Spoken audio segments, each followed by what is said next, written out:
બાળકીની વડોદરાની સયાજી હોસ્પિટલમાં સારવાર દરમિયાન મોત. વડોદરામાં કોંગ્રેસ દ્વારા ઘટનાને વખોડી કાઢવામાં આવી. માંજલપુર વિસ્તારમાં કોંગ્રેસે આંદોલન કર્યું. કોંગ્રેસે નરાધમનું એન્કાઉન્ટર કરવાની માંગ કરી. કોંગ્રેસે મુખ્યમંત્રી અને ગૃહમંત્રી, રાજ્યમંત્રી અને આરોપીઓનું એન્કાઉન્ટર કરવાની માંગ કરી. કોંગ્રેસના પૂર્વ શહેર ઉપપ્રમુખ વિનોદ શાહે ભાજપ આરોપીનું એન્કાઉન્ટર કરે તો આગામી પાલિકાની ચૂંટણીમાં ભાજપને મત આપવાનું જણાવ્યું. હું વડોદરા શહેર પૂર્વ ઉપપ્રમુખ વિનોદ શાહ માંજલપુરથી ભાજપ સરકારને કહું છું કે જે 9 વર્ષની બાળકી ઝારખંડની હતી એના બળાત્કારીએ એટલો પાસવીને ધૃણાસ્પદ બળાત્કાર કરેલો છે, તો એના માટે એ જગ્યા પર જ્યાં એણે બળાત્કાર કર્યો ત્યાં જ એને લઈ જાઓ અને ત્યાં જ એનું એન્કાઉન્ટર કરો. એના કપાળમાં, એના માથામાં ગોળી મારો તો જ એ બાળકીને ન્યાય મળ્યો કહેવાશે.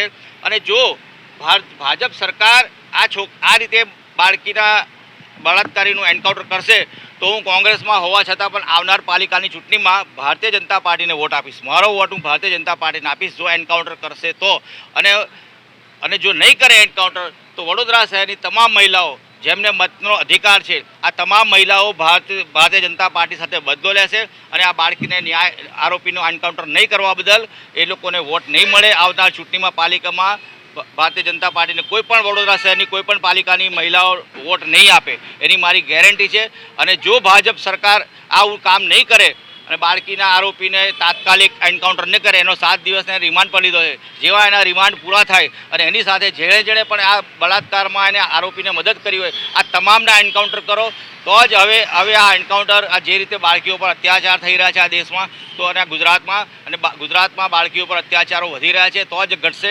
જો કડકમાં કડક સજા કરવામાં નહીં આવે, જે રીતે ગલ્ફ કન્ટ્રીમાં જે રીતે આરોપીઓને સજા કરવામાં આવે છે, હવે સમય આવી ગયો છે કે હિન્દુસ્તાનમાં પણ ગુજરાતમાં પણ આ જ રીતે આરોપીઓનું એન્કાઉન્ટર કરવામાં આવે, આ જ રીતે આરોપીઓને કડક સજામાં કરવામાં આવે તો જ આરોપીઓ ડરશે, નહીં તો કોઈને હવે કાયદાનો ડર નથી. હમણાં ગઈકાલે જ આમોદમાં એક વ્યક્તિએ 4 મહિના જેલમાં રહી, પહેલાં બળાત્કાર કર્યો, 4 મહિના જેલમાં રહ્યો અને 4 મહિના જેલમાં છૂટીને ફરી પાછો એ જ સ્ત્રી 70 વર્ષની એક વૃદ્ધા ઉપર એ જ ગામના રખડુ માણસે બળાત્કાર કર્યો.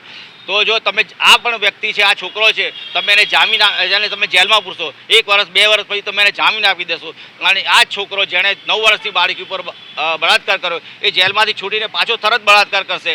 તો હવે આવા નરભક્ષીઓને જેવી રીતે વાઘ અને સિંહ જ્યારે માનવ વસ્તીમાં ઘૂસી જાય છે અને માનવો ઉપર હુમલા કરે છે ત્યારે પોલીસ એનું એન્કાઉન્ટર કરે છે, પોલીસે વાઘને ગોળી મારીને મારી નાખે છે, કોઈ પણ હિંસક પ્રાણીઓને મારી નાખે છે. તો તમે આ પણ હિંસક પ્રાણી જ છે, આ મનુષ્ય નથી, આ એક જાનવર જેવો માણસ છે, તો એનું પણ એન્કાઉન્ટર કરવાની જરૂર છે, ખૂબ જ જરૂર છે. એને પણ જે રીતે પ્રાણીઓને મારવામાં આવે છે, પશુઓને મારવામાં આવે છે, એ રીતે આને પણ પશુ સમજીને એનું તાત્કાલિક એન્કાઉન્ટર કરવામાં આવે તેવી મારી માગણી છે.